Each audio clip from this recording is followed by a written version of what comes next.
All right, so top five Canadian cities that everybody is leaving in 2025. And you will be surprised because it's probably not in your head what I have on my list. However, I will give you some data about it and also I will give you my personal input because I've visited these cities, I've been there, I've seen it, I had conversations with people. So let's get right into the video. All right, so top number five, the fifth city is Halifax.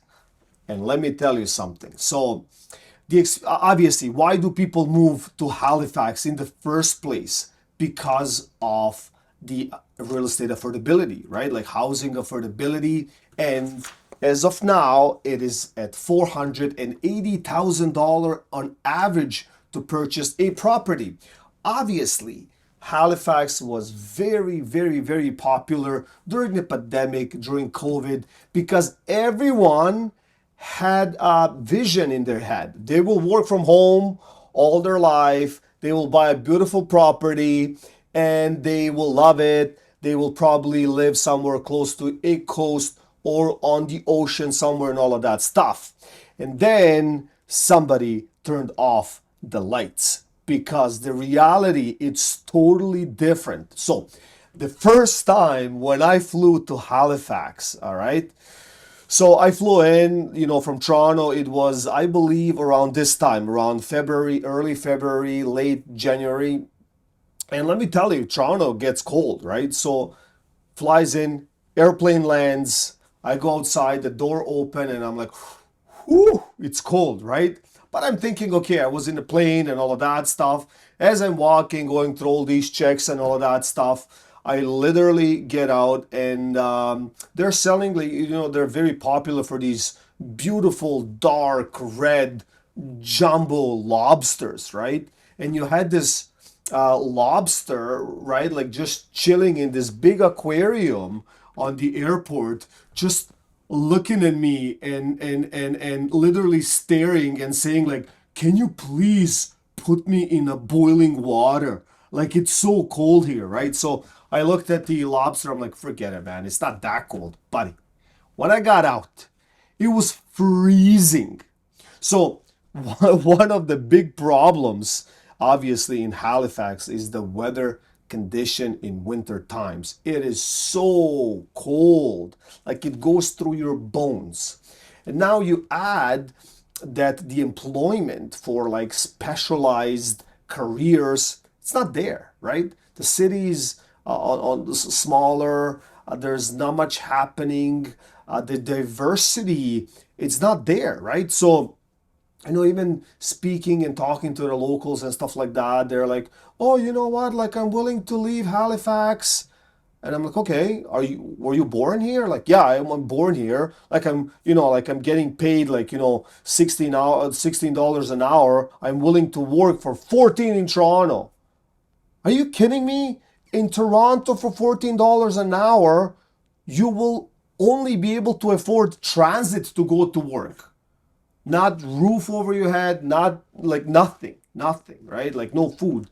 And they're like, "Okay, so I get it. That's why we're stuck here and all of that stuff." So that's the issue, right?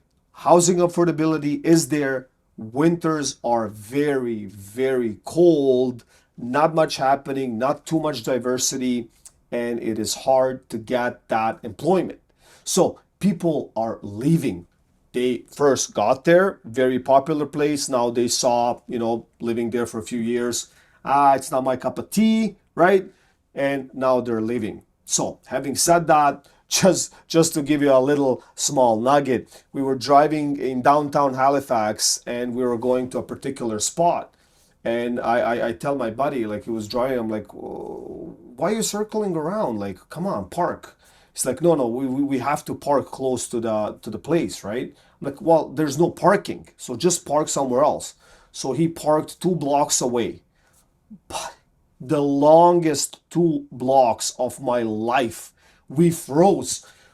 We were walking. I'm like, "Buddy, this is cold," because all that cold, freezing wind from that ocean, like, just gets stuck everywhere. Anyways, Halifax. All right, so the next one on the list is Montreal. So I don't know if you had that in your mind or not, but top four, it's the Montreal. People love to go to Montreal, including myself. Feels like Europe, feels different. However, there's that, you have to be kind of bilingual, French speaking town, nothing wrong with that. But if you do not speak French fluently, it is hard for employment. It's not maybe hard to get around the city as much because they have a lot of tourist attractions, a beautiful city, the old town, and all of that stuff. And the real estate is somewhere around 550,000 on average, which is a joke comparing to some of the other cities in Canada, right? Like, I mean, 550 on average, it's a good deal. However, the infrastructure, it is mind-boggling. Like they're like, like some cities they have like potholes, right? Like down there they have swimming pools on the street. Like you drive and like whoop, and then you get like they're so deep, so big, so like oh my gosh, you get cranky very fast driving around Montreal and stuff like that. Transit system is not, I would say, the best. I have not used that much, but I hear it from the locals. Like it's not, spectacular. Also, driving around, like they got bridges everywhere, and they're definitely aging everywhere, right? Like so, bridge, some highway wrapped around a building and stuff like that. And they're trying to build everywhere now, right? But you can feel that aging infrastructure of Montreal. So having said that, obviously employment it's not the best, and if you're not French spoken, it could be very difficult. However, definitely a beautiful, beautiful city. So, top three, it's Calgary. And you know what? Calgary has been on the list. Why?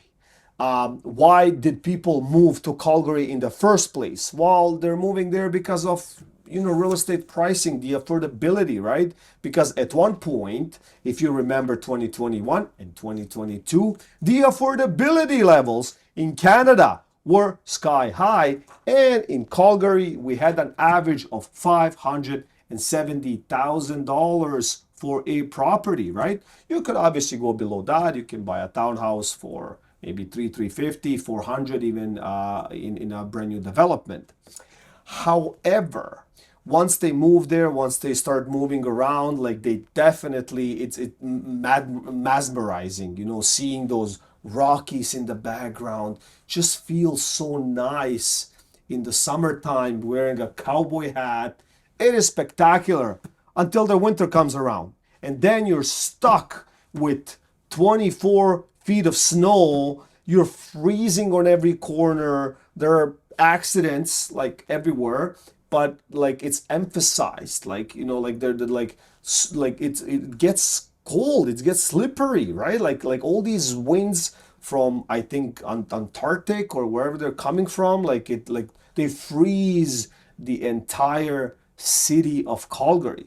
Now, Calgary is known obviously for the oil and that type of economy. So it is shifting all the time, right? Like if it's good, city is booming.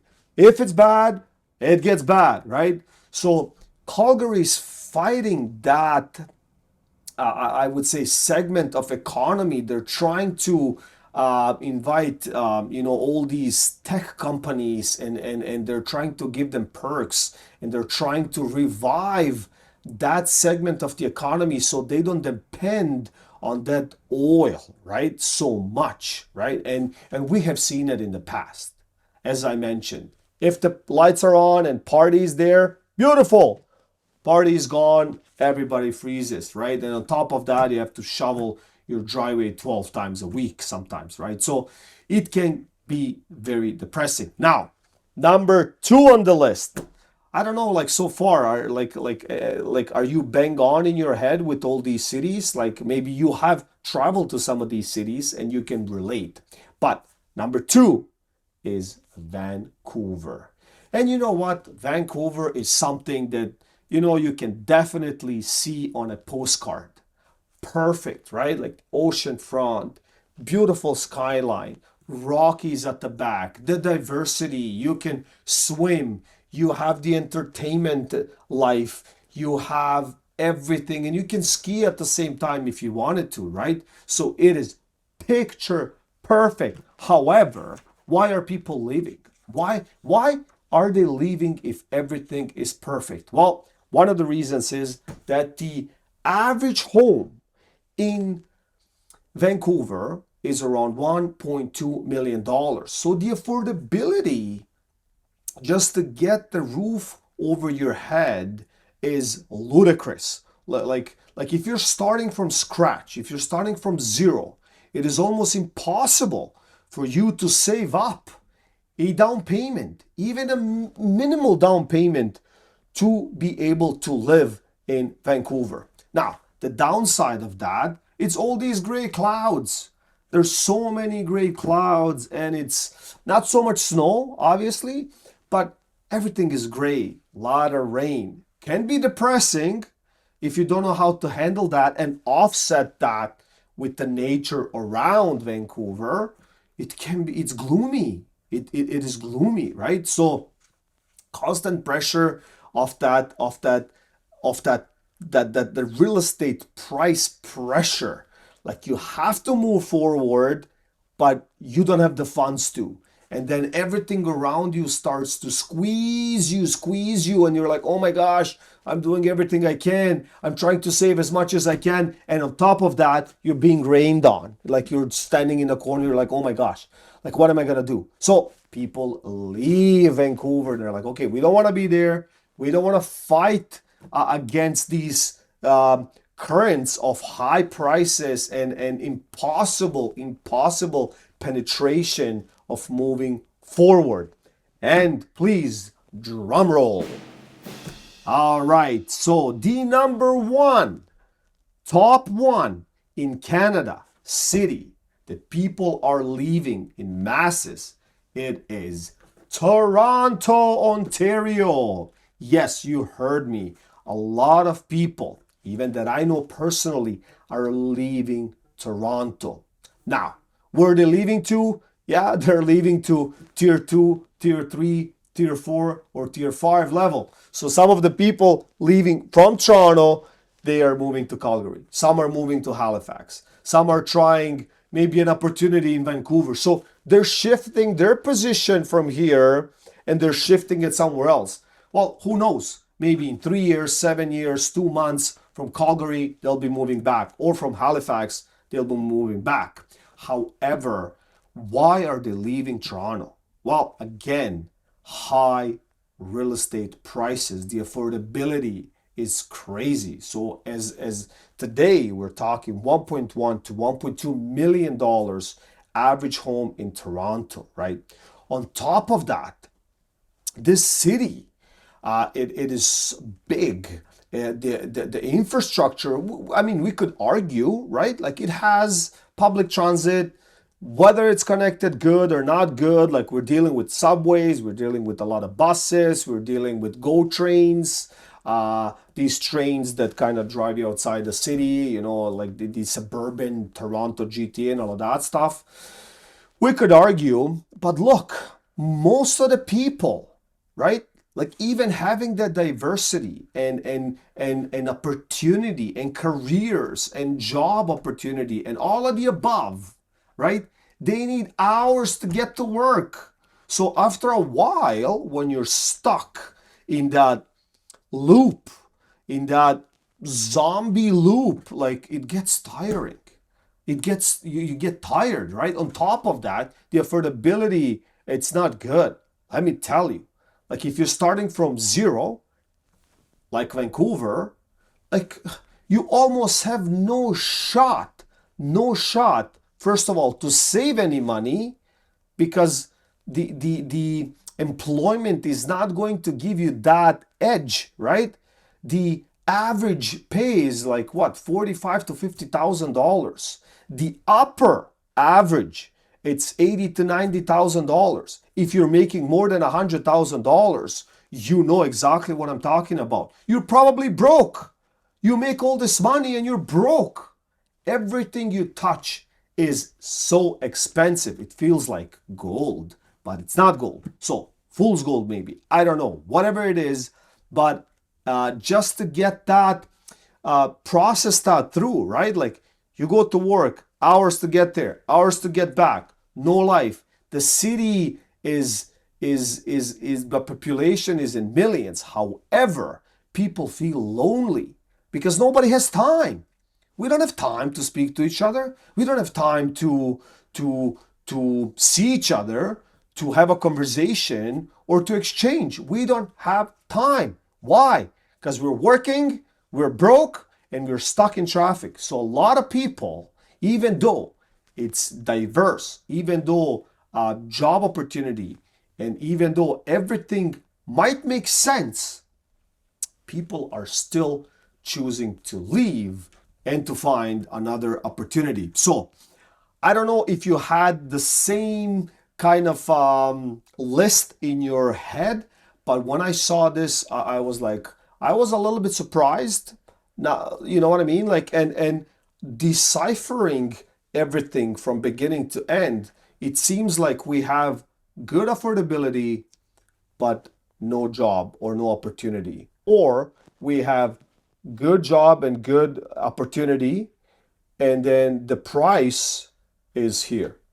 Nobody can afford it. So what is it going to be?